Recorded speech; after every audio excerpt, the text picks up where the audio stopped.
विकसित भारत का एक खाका और विकसित भारत के संकल्प के लिए एक रोड मैप को प्रस्तुत किया है। देश के लिए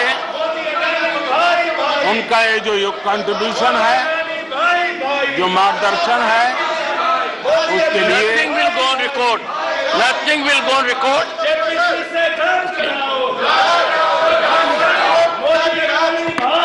Honorable members, honorable members, honorable members, take your seat. Honorable members, honorable members, honorable members, take your seat.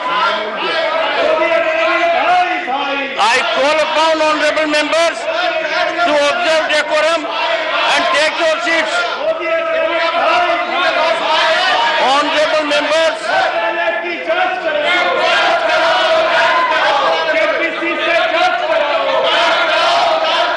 honorable members, take your seats. I will be called upon to name you. I will be called upon to name you. Take your seats. Take your seats. Honorable friends.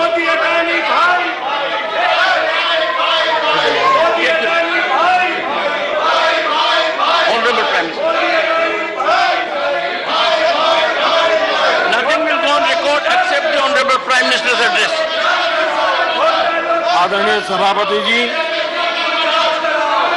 मैं उन सभी सदस्यों का भी आभार व्यक्त करता हूं जिन्होंने इस चर्चा में भाग लिया,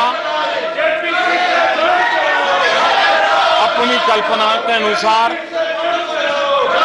चर्चा को विस्तार देने का प्रयास भी किया और इसलिए मैं सदन में हिस्सा लेने और चर्चा में हिस्सा लेने वाले सभी आदरणीय सदस्यों का धन्यवाद करता हूं।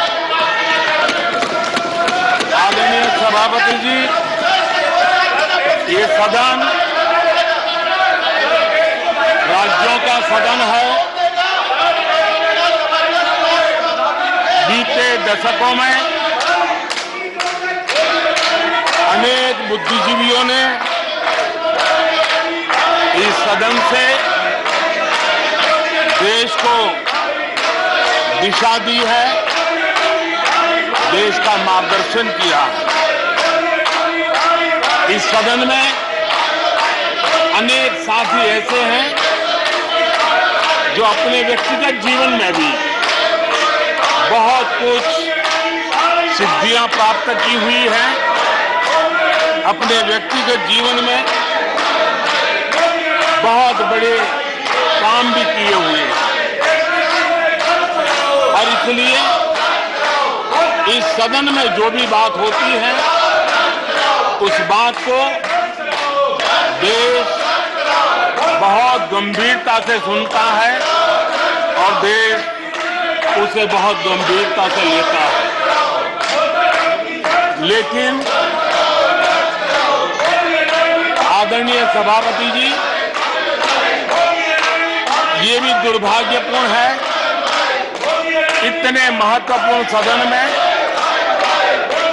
कुछ लोगों का व्यवहार, कुछ लोगों की वाणी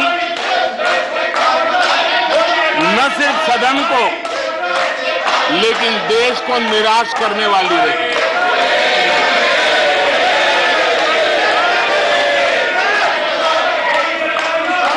इस प्रकार की वृत्ति प्रवृत्ति के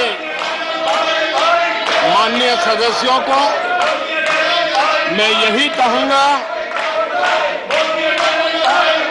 कीचड़ उसके पास था, कीचड़ उसके पास था, मेरे पास गुलाल।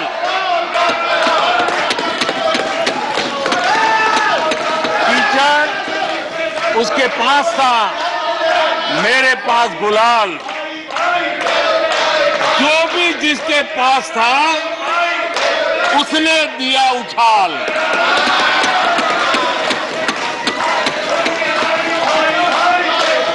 सच्चाई है, जितना कीचड़ उछालोगे कमल उतना ही ज्यादा खिलेगा।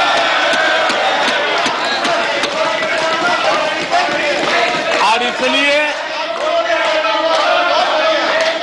कमल खिलाने में आपका प्रत्यक्ष परोक्ष जो भी योगदान है, इसके लिए मैं उनका भी आभार व्यक्त करता हूं।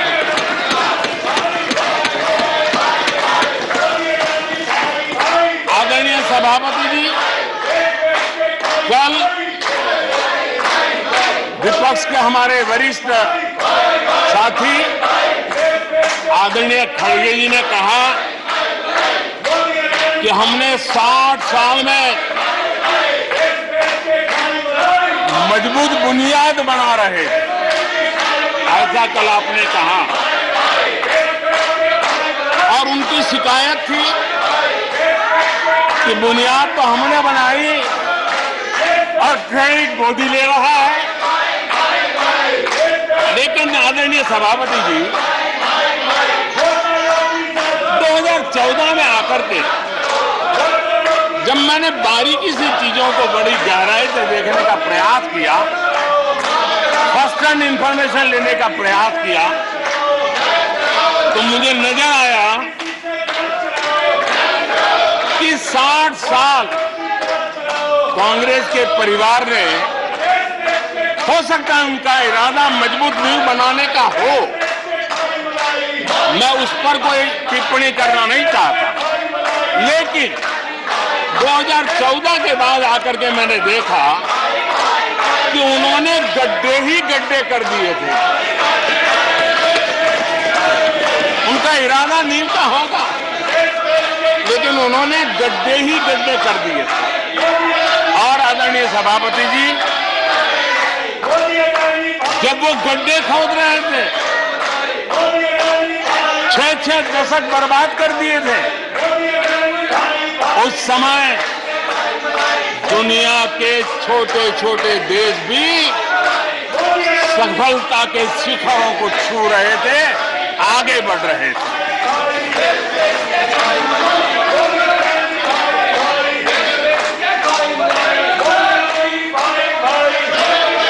आदरणीय सभापति जी,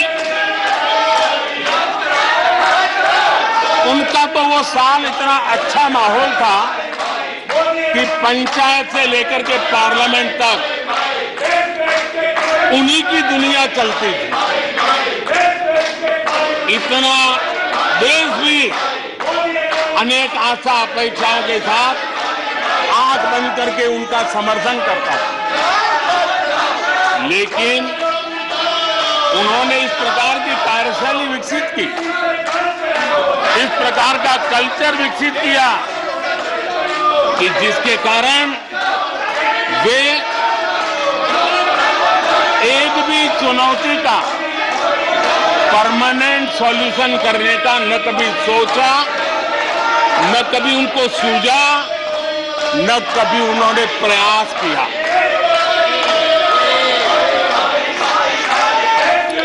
वे बहुत हो हल्ला हो जाता था तो चीजों को छू लेते थे, टोकनिज्म कर लेते थे और फिर आगे चले जाते थे। समस्याओं का समाधान करना ये उनका दायित्व था। देश की जनता समस्याओं से जूझ रही थी, देश की जनता देख रही थी कि समस्या का समाधान कितना बड़ा लाभ कर सकता है, लेकिन उनकी प्रायोरिटीज अलग थी, उनके इरादे अलग थे और उसके कारण किसी भी बात का परमानेंट सॉल्यूशन का प्रयास नहीं किया। आदरणीय सभापति जी, हमारी सरकार की पहचान जो बनी है वो हमारे पुरुषार्थ के कारण बनी है। एक के बाद उठाए गए कदमों के कारण बनी हुई और आज आज हम परमानेंट सॉल्यूशन की दिशा में आगे बढ़ते रहे हैं। हम एक एक विषय को छू करके भागने वाले लोग नहीं, लेकिन देश की मूलभूत आवश्यकताओं को परमानेंट सॉल्यूशन पर बल देते हुए हम आगे बढ़ रहे हैं। आदरणीय सभापति जी, अगर मैं पानी का ही उदाहरण लूं तो वो जमाना था कि किसी गांव में एक हैंडपंप लगा दिया तो हफ्ते भर उसका उत्सव मनाया जाता था और उस टोकनिज्म से पानी का काम किया करके गाड़ी चलाई जाती थी। कल यहाँ गुजरात का जिक्र कर रहे थे, आप हैरान होंगे, सबसे ज्यादा सीटों से जीतने का उनका जो गौरव था, वैसे एक मुख्यमंत्री एक शहर में पानी की टंकी का उद्घाटन करने गए थे और वो फ्रंट पेज पर हेडलाइन न्यूज था। यानी समस्याओं का टोकनिज्म क्या होता है, कैसे टाला जाता है, ये कल्चर देश ने देखा है। हमने भी पानी की समस्या को सुलझाने के लिए रास्ते अपनाए। हमने जल संरक्षण, जल सिंचन हर पहलू पर ध्यान दिया। हमने कैच द रेन अभियान से जनता को जोड़ा। इतना ही नहीं, आजादी के पहले से अब तक हम सरकार में आने तब तक सिर्फ 3 करोड़ घरों तक नल से जल मिलता था। आदरणीय सभापति जी, पिछले 3-4 साल में आज 11 करोड़ घरों को नल से जल मिल रहा है।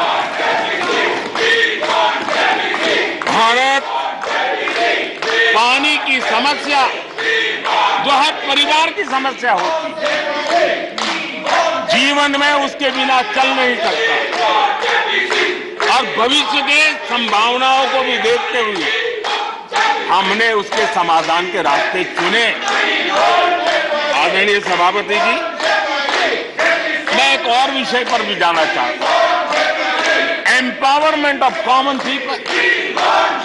बैंकों का राष्ट्रीयकरण हुआ था, इस बात से हुआ था कि गरीबों को बैंकों का अधिकार मिले, ऐसी बहानेबाजी की गई थी। लेकिन इस बैंक देश के आधे से अधिक लोग बैंक से दरवाजे तक नहीं पहुंच पाए। हमने परमानेंट सॉल्यूशन निकाला और जन धन अकाउंट का अभियान चलाया, बैंकों को मोटिवेट किया, ऑन बोर्ड लिया। पिछले 9 साल में ही 48 करोड़ जनधन बैंक खाते खोले गए। इसमें 32 करोड़ बैंक खाते ग्रामीण और कस्बों में हुए हैं। यानी देश के गांव तक प्रगति की मिसाल को ले जाने का प्रयास हुआ। कल खड़गे जी शिकायत कर रहे थे कि मोदी जी बार बार मेरे चुनावी क्षेत्र में आते हैं। वो कह रहे थे मोदी जी कलबुर्गी आ जाते हैं। मैं जरा खड़गे जी को कहना चाहता हूं, मैं आता हूं उसकी शिकायत करने से पहले ये भी तो देखो कि कर्नाटका में 1,70,00,000 जनधन बैंक अकाउंट खुले हैं। इतना ही नहीं, उन्हीं के इलाके इलाके में कलबुर्गी में 8 लाख से ज्यादा जनधन खाते खुले हैं। अब सभापति जी बताइए, इतने बैंक के खाते खुल जाए, इतना एम्पावरमेंट हो जाए, लोग इतने जागरूक हो जाए और किसी का इतने सालों के बाद खाता बंद हो जाए तो उनकी पीड़ा मैं समझ सकता हूं और बार बार उनका दर्द झलकता है। और मैं तो हैरान हूं, कभी कभी यहां तक कह देते हैं कि एक दलित को हरा दिया। अरे भाई, उसी इलाके की जनता जनार्दन है, उसने दूसरे दलित को जीता दिया। अब आपको जनता नकार दे रही है, आपको हटा रही है, आपका खाता बंद कर रही है और आप रोना यहां रो रहे हो। आदरणीय सभापति जी,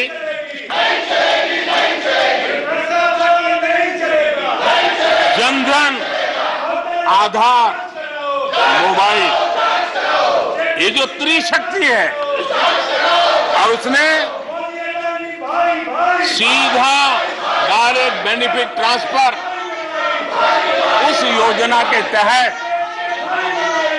पिछले कुछ वर्षों में 27 लाख करोड़ रुपया इस देश के नागरिकों के बैंक खातों में ट्रांसफर किया, हितधारकों के खातों में ट्रांसफर किया है। और मुझे खुशी है कि डायरेक्ट बेनिफिट ट्रांसफर, ये टेक्नोलॉजी का उपयोग करने के कारण इस देश के 2 लाख करोड़ रुपए से ज्यादा पैसे जो किसी इकोसिस्टम के गलत हाथों में जाता था, वो बच गया है। देश की बहुत बड़ी सेवा की है। और मैं जानता हूं, जिस इकोसिस्टम के सागरिकों को, केले चपाटों को जो 2 लाख करोड़ की ऐसी फायदे मिलते रहते थे, उनका चिल्लाना भी बहुत स्वाभाविक है।